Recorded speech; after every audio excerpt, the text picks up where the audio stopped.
Jangan-jangan nggak tahu Kargo kapal bukan sih, Bu? kargo kapal. Jadi ada yang bilang kargo kapal ya.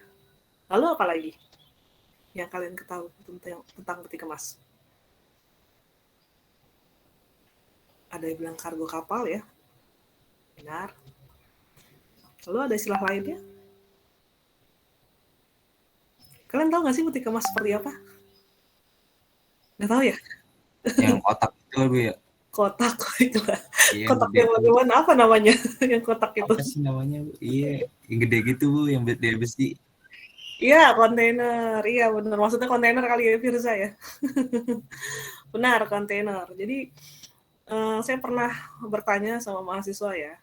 Saya lupa ya, angkatan kapan gitu ya. Ada yang tahu nggak peti kemas itu apa? Nah, ada yang ngehnya itu adalah peti emas, bukan peti kemas.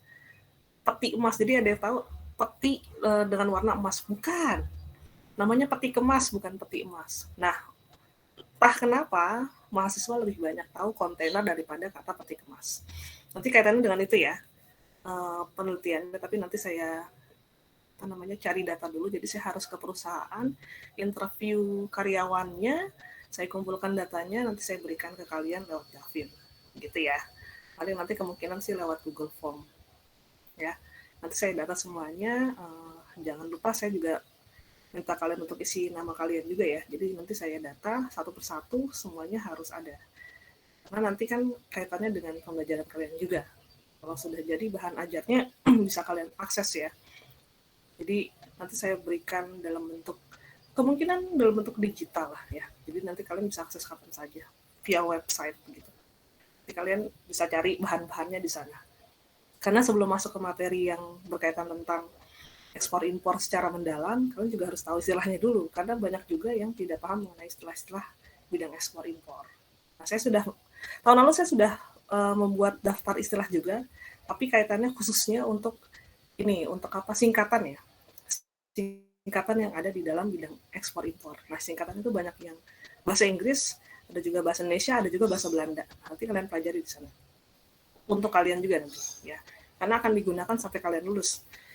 Jadi, dia kalian ini sudah fokus di bidang ekspor impor atau perdagangan internasional. Nah, saya harap kalian sudah tahu dulu lah dasarnya, istilah-istilah mengenai bidang ekspor impor atau perdagangan internasional ya, secara umumnya dulu lah.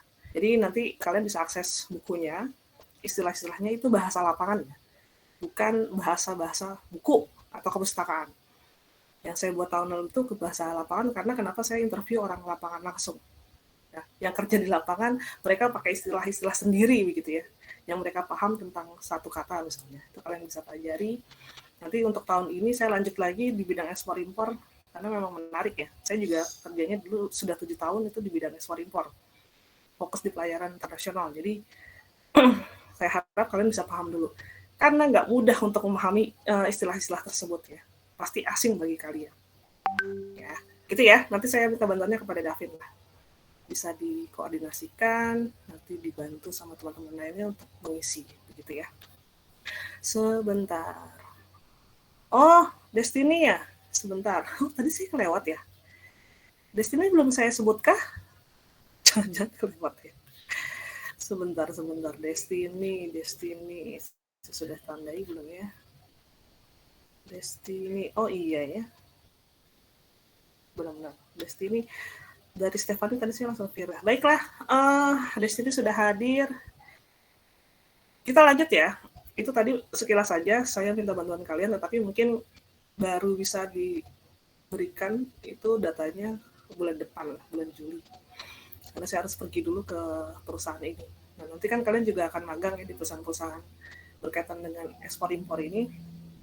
Jadi pada saat kalian terjun magang itu setidaknya kalian sudah paham lah ini apa gitu ya. Jangan sampai nggak tahu sama sekali. Karena tentu saya masuk pertama di sana itu karena memang saya bukan bidangnya di ekspor impor ya kuliahnya, karena saya bidang bahasa ya nggak ngerti gitu kan. Jadi belajarnya keras banget itu. Ada kali sekitar setengah tahun itu baru paham istilah-istilah tersebut karena banyak banget itu istilah-istilahnya dan sangat asing ya buat kita. Mungkin kalau misalnya kalian pernah belanja online lah ya, pakai Shopee, pakai Tokopedia, mungkin masih biasa lah istilahnya ya. Ada COD itu masih paham. Lalu ada Kalau saya lihat ada berkaitan dengan apa sih resi ya, nomor resi itu nomor paling kecil ya di logistik.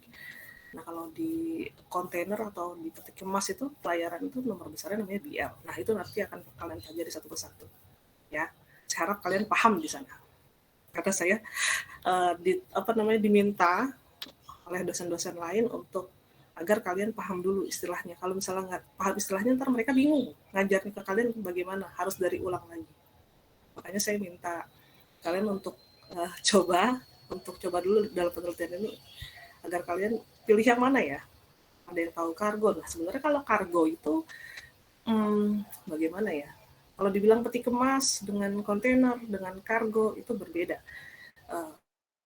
Peti kemas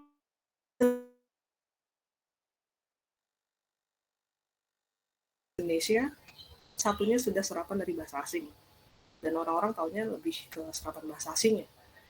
Dan kalau kargo itu kargo itu sangat luas ya. Kalau peti kemas kita sudah tahu bentuknya kotak tadi ya, Firza bilangnya kotak besar begitu. Kalau kargo itu keseluruhan ya. Jadi maknanya berbeda dengan si kontainer. Kargo itu udah keseluruhan, dari kita proses beli sampai barang jadi itu semuanya kargo ya. Tapi kalau untuk bentuk peti kemasnya sendiri atau kontainernya itu berbeda. Itu sudah fokus lah. Baiklah Fritzi, silahkan. Kita lanjut ya. Nanti saya kebablasan nih ngomongin bahasa Indonesia. Ada. Ya sudah, silahkan yang mau presentasi mengenai PKN ya.